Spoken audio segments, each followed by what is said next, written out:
My name is Sam Lowery. Today I'm going to do a presentation with flip charts. I'm a maintenance leader for the U.S. Army Corps of Engineers. I worked for the U.S. Army Corps of Engineers for 16 years. I assist in maintaining locks and dams from Pittsburgh, Pennsylvania, down to Paducah, Kentucky. Prior to that, I was a small group instructor for the U.S. Army Reserve, and I have some training in public speaking. I have a vocational degree in welding and fabrication. I have a general occupation associate degree, and I have a technical degree in welding and technology.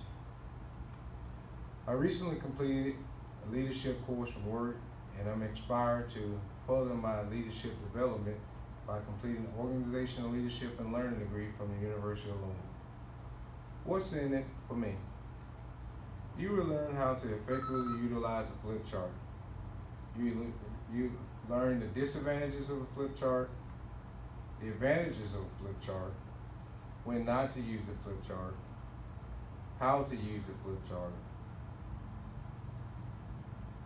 My objectives are, as you can see on my flip chart next to my right, my objectives are how to use a flip chart, the advantages of a flip chart, the disadvantages of a flip chart, when to use a flip chart, where to use a flip chart, and why do we want to use a flip chart.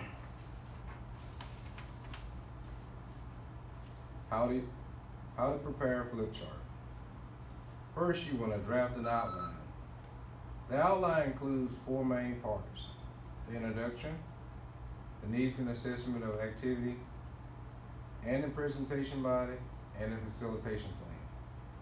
The outline can then be broken down into several items which we'll cover in the presentation body. When to use or not to use flip charts. So first we're going to talk about when do we want to use flip charts. Is there anyone in the audience that want to help me out when we want to use a flip chart? I'll use a flip chart in small group settings. Well, do something like brainstorming. Thank you, Keisha, for that answer. What she said was in small groups, which is exactly right. And also you can use a flip chart to brainstorm. You can list those ideas as they're storming in the brain. And also you can use a flip chart for visual aid. When do you not want to use a flip chart? I wouldn't use a flip chart in large group settings. Good answer. In large group settings, we would not want to use a flip chart. And the reason why is because not everyone will be able to see the flip chart. You don't want to use a flip chart for practical applications such as teaching someone how to drive. When you don't have time to prepare a flip chart, like in short notice or quick response. If you're trying to teach someone how to drive and you're using a flip chart, that might not end well. The advantages of a flip chart. Keisha or Kim, either one of you want to tell me one of the advantages of the flip chart? Meeting. Because she said for meetings, presentations, training, in any location you can use a flip chart. They don't require internet, they don't require electricity. It encourages small group participation. They encourage them to work together and share their ideas. It's easy to update. The class can easily learn from it, can easily add to it. Even a child can use it because it's so user friendly. You don't need technology to operate it. And it can be prepared ahead of time. You can even update it as you instruct. The outline is easy to follow, so tracking tasks are easy, inexpensive, and has continual use. The disadvantage of the flip chart is you need good writing skills. As you can see, keeping it level and ledger takes a little effort to keep it nice and neat and straight. Also, the flip chart is 27 by 34 inches tall. Transporting the flip chart can be a little awkward at times. It limits the size since small groups, not everyone will be able to see it correctly. Also, newer technology may take the place of the flip chart. There's time and consideration to be considered when doing a flip chart. You need to ensure you have sufficient time to proofread your information. First, like I said previously, you want to draft an outline prior to writing on the chart. The first time I prepared a flip chart, I worked on it for several days, just wanting to ensure that I had captured all the information that I wanted to display. So don't feel bad if you need to spend a little time into it. Once you're comfortable drafting the flip chart, you'll be able to get this done in a few hours. The flip chart paper is just over $25 for 2 of the pads. Each pad has 50 sheets and 27 by 34 inches tall. An easel, you'll need an easel to support the flip chart. An easel can be purchased under $20. The easel can support canvas up to 33 inches,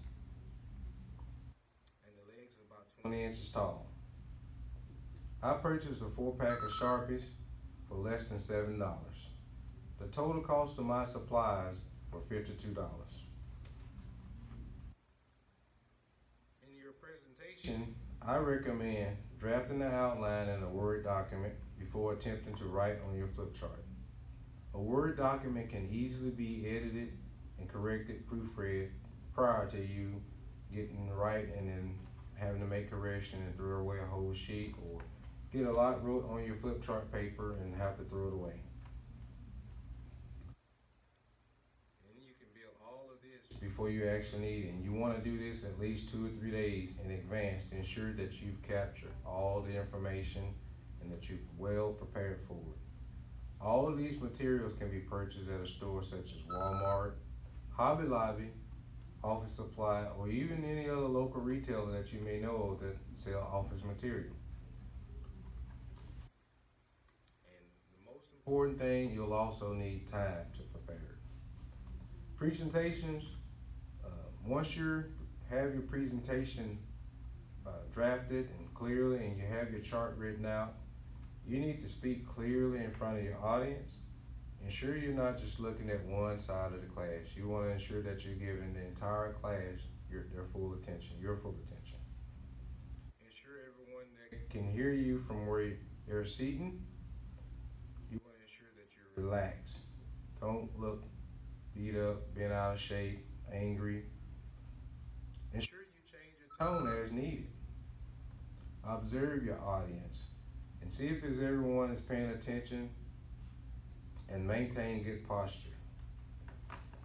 Flip charts make great illustration, which you can see I have next to me.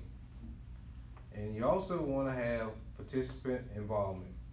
You want to ensure that either you're asking them questions or they're asking you questions, that they're paying you full attention.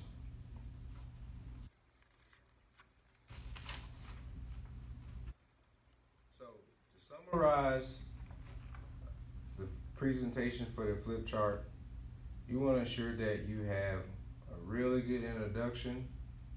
Let people know about yourself. Have a great topic that everyone wants to hear, everyone wants to listen, they're eager to learn. You want to know, tell them what's in it for me and what's in it for you. You want to have your objectives clearly outlined.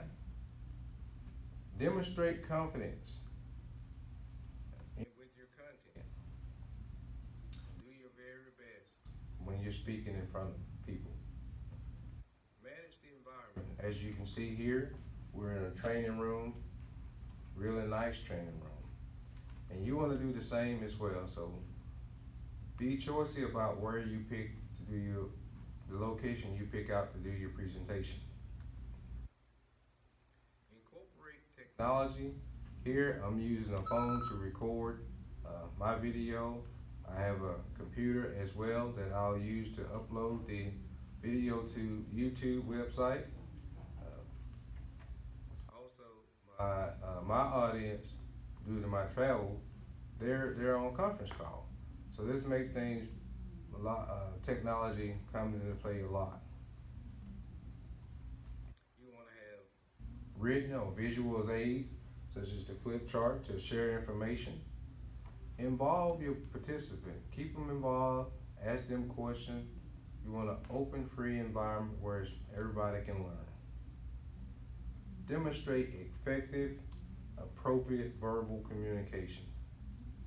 Remember, everybody gets tired tongue every now and then, and it's okay to make a mistake, but keep moving forward.